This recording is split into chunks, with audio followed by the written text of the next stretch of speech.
Hey, Roman, what have you seen from this Alabama team after week one? I know it's Middle Tennessee, but what were your observations from Alabama? I thought they played fast on defense. They created some turnovers, which I thought they struggled with last year. Well, I didn't think that they struggled with last year. And so that was a positive. On the offensive side, I thought the quarterback really stood out. I thought he handled the situations well. I thought he completed passes down the field. And so he looked better. He looked comfortable. And for me, it was all about the optics of the operation. And for me, it checked a lot of those boxes. I would still like to see Alabama get their run game going a little bit more effectively, especially within the running backs that they have and that they're using so far. But all these things, it's all a process of growth. You got to understand that as well. But the success that they had downfield throwing the football allows people to really take a step back and say, okay, this Alabama team will be okay, because the biggest question mark going into it was the quarterback. And the quarterback was probably the star of the offense last year. As an Alabama guy, to be back here, kind of the game week buzz, Fridays, a lot of buzz around campus, obviously being tomorrow. How cool is it for you to be able to come back here as an analyst and get to cover games like this? Well, it's personally, man, it's really cool because I guess when I would be on the campus and when I was playing, it was all about, looking at the newspaper, see if my name's in it or something, right? And so now you fast forward and, now I'm just here to try and root for these guys and just being a part of this atmosphere, having a big game, another big university like Texas come in and be on this campus and have game day here, having the SEC Nation here. It really just means so much more. And to see the true growth of this university since I've left as well, and all the success Nick and this Alabama team has had, it's just, it's special to me. And it really feels good to be a part of this university. Looking back on it, it was the right decision. And you don't always get to look back on your life and say, I made the right decision, especially in hard times for an 18-year-old kid. But choosing this school over the other school options that I had, it was the right decision. And we didn't always win a lot of games. And you look back on it and you wish it was this, it could have been that. But now that I'm all done with it and said, it still got me to where I wanted to get to. And now looking back on it, it was the best situation, because now everybody, the moment I say, I played football at Alabama, it's like, oh, you were at Alabama. It's like, we weren't what they are now. But it's still, to say that you played football at the University of Alabama still means something to so many people. And so for that, I'm very truly thankful for it. And this is just another good time I get to see student body, everybody all out here, and everybody's on edge and buzzing. And everybody's gonna make a lot of money on the weekends with all the balls. Roman, you talk about the growth. How does the game day atmosphere compare to 2005 when you guys were playing LSU?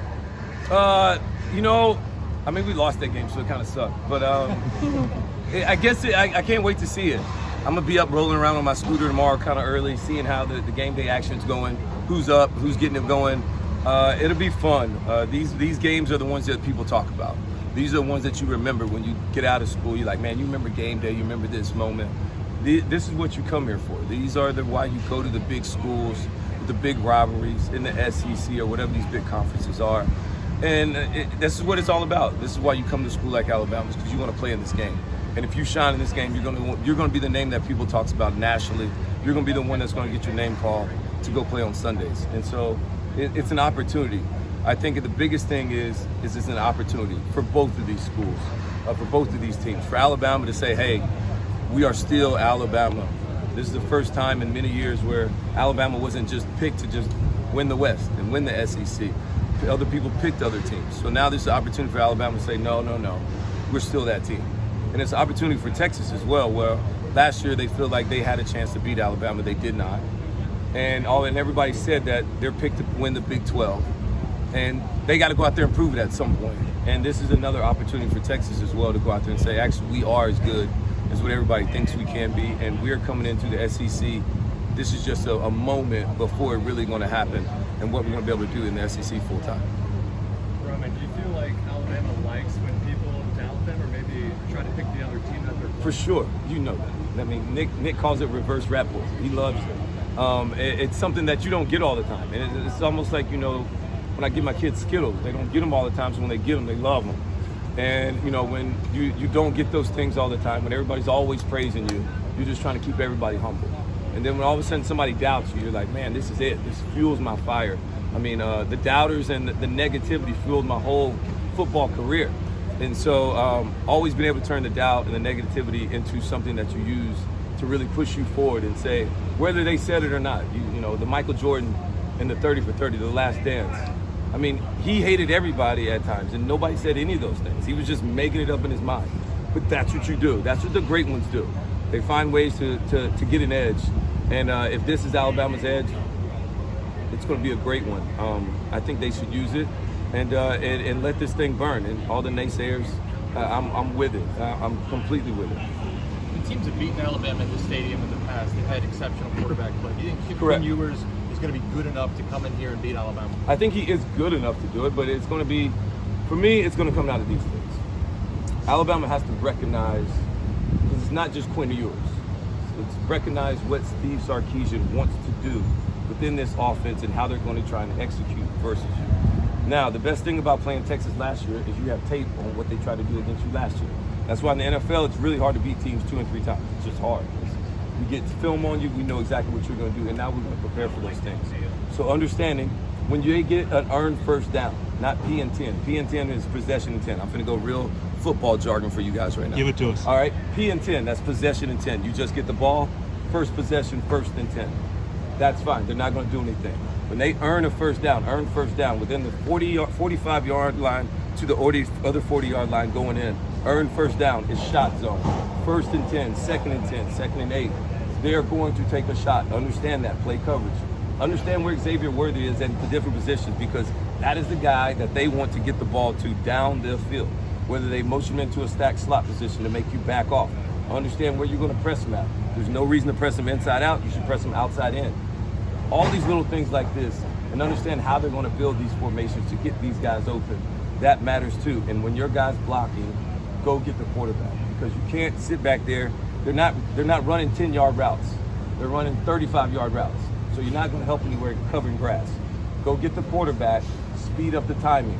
Quinn Ewers is not the same type of quarterback when he's off the spot. Spot meaning 3 yards right behind the center. That's the sweet spot that they try and build a pocket around, and that's where their whole offense is won or lost. So understand those things and don't let them do that. If you do not if you're not friendly to Texas's offense, you got a real good chance to make this ugly for them tomorrow. The Texas offensive line struggled against Rice last week. How do you think that's going to translate into this weekend's game? I think Sark did a really good job of, sometimes you just don't come out and play your best game early. And that's another one I talked about, opportunity for Texas to go out there and say, okay, this is who we really are. Because at some point, I'm tired of hearing everybody tell me how good Texas is and what they're going to be. At some point, you got to go out there and prove it and show it. And this is going to be the opportunity for them to do that. Last week was last week. Rice did a couple different things, but are you trying to hide stuff because you got Alabama the next week? Because what they did against Alabama last year in the first 15 plays was outstanding.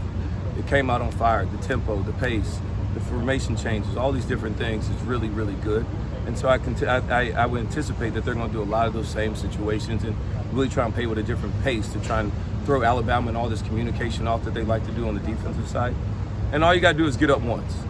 You just got to get up and be able to continue to maintain and play with the lead. I think Texas wants to play with the lead, and I assume that defensively they're going to come out pretty aggressive as well. A little bit about what you saw from the defense last week, the safeties and going to be specifically. Maybe what did you see in that game and throughout the game that you got to watch? Well, I thought the communication was done well, and I think that's the most underrated job safeties have. Is to communicate, because you got to get everybody lined up. You're the quarterback of the defense in the back, so you got to continue to do that really well, and they got to make plays on the football, and I thought they did that well. Tackling in space, making plays on the football, and then communicating. If you do those things, you're going to be just fine in Alabama's defense, because it sets you up for success. We've seen too many really good safeties come under Nick Saban, and I'm not saying they were all great in the NFL. They're really good in college because the defense allows you to be really good and successful. So just doing your job will be good enough. Hey, Roman, speaking of safeties, Caleb Downs for Alabama, freshman, phenom, at least he showed well in his first game. What have you seen from him? And maybe talk about Alabama's secondary. I'm not ready to call him a phenom, but he is a good player. And he has great size. He obviously has really good football instincts. For him to be able to absorb all this playbook and go out there and play as a true freshman for Nick Saban's defense, you get a lot of kudos for that. I like his ability. He's one of the top players in the country last year coming out of high school for a reason. And so at this point, you just want him to stay healthy and continue to trend in the right direction. I would teach him how to do one thing. I always go to the negative, because that's all I want to coach up is the negative. The positives, like we hear those all the time. You hear that from your uncle. let's work on the negatives because that's how you get cleaned up. You know, taking on certain blocks. This is the one thing I saw him do wrong. You know, when he takes on a block, I want you to stay square with the line of scrimmage, be even with the ball carrier. Don't turn your shoulders to the blocker. It naturally widens the hole and gap for the running back. So these are the little things that I would say, hey, Caleb, still work on these things. Like, you want to be a phenom, do these things right. So, but I really like for a first game, he's going to be just fine. I've heard from the coaches about how he works and how good he is. And so you just stay on that path, man. Keep your mind right, and everything's going to be just fine. Coach Sanderson wanted me to ask you about your golf game and your socks tomorrow. You ready for to dress well and play well? Number one, that's not a question. All those things are good. My golf game was terrible yesterday. I didn't hit 100 though, so I'm fine. I still stayed in the 90s. It was I didn't make a putt over 5 feet. It was rough. And my socks, I mean, I got American socks on today because I'm back home. So it's the socks are always right too. But you tell Wimp, I got it. I will. I got it. Yes, sir. Is that it? Thanks, Roman. Thank you guys. Appreciate it.